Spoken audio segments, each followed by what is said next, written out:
to their earliest readers.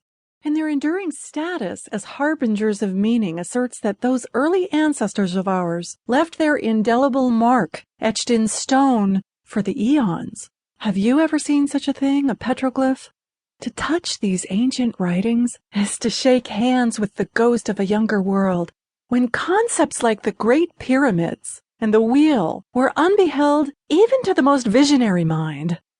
The problem with cave painting, though, is that it's just not very portable. You can't just slip a whole rock wall into your pocket, fold down the corner where you left off, or pass it along to a neighbor for a good read. Just doesn't work. This meant that handier forms of writing were born of necessity. Methods like marking symbols on hides, etching hieroglyphics into clay tablets, or using special inks on papyrus scrolls eventually replaced the good old-fashioned petroglyph. As the world population grew, the need to share information grew along with it. For thousands of years, scrolls were copied by hand, by scribes, literally people who would write for a living. Imagine that. These scribes would take an original work and copy it by hand, glyph for glyph, letter for letter. Now, you might think that this would be a pretty easy way to make a living by deliberate plagiarism. I mean, after all, as a human photocopier, you wouldn't have to come up with any fresh ideas on your own. But the problem with publishing this way, because that's exactly what it was, publishing, is that left in the hands of humans, something always got lost in translation. A little comma splice here, a misspelled word there, and suddenly the whole thing's thrown off. A sandy beach becomes a salty peach. And the next thing you know, you've got moldy jam instead of a golden tan. See what I mean? Not pretty. Historically, one of the most important types of information to be passed along is of a religious nature. If you're a priest, or a pope, you want to make sure that you're not misquoted. So, in the year 1436, 3 fellows in Germany developed a type mold and came up with the first viable, movable type printing press. The Gutenberg press was the first printing press to successfully mechanize publishing, and famously, it was used to publish the Bible. Today, less than 50 complete and incomplete original copies of the Gutenberg Bible are still in existence, both on vellum and on paper. And you can see them on display around the world, including countries throughout continental Europe, plus the UK, Russia, Japan, and the US. There's one at the New York Public Library, and just down the street from there at the J.P. Morgan Library.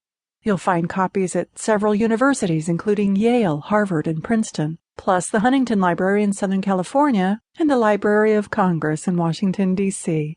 This should clue you in that the printed page was instrumental in transforming world thought and bringing us out of the Dark Ages. In modern times, though, the printed page has become commonplace or even dull. Today, information is everywhere. It's available in paperback, hardcover, newspapers, magazines, newsletters, flyers, placards, sandwich boards, and even cereal boxes. Now, with the advent of the internet, paper publishing is going the way of the buggy whip. For the first time in nearly 600 years of paper publishing history, major works are being released to the public without the benefit of the printed page. E-books and e-readers have revolutionized the publishing industry, putting some major retailers out of business in the process, while putting publishing back into the hands of people who write for a living. What this means to you is, if you've got a good idea and you want to share it with the world, all you have to do is write it down, upload it to your favorite online retailer, and wait for the checks to start rolling in.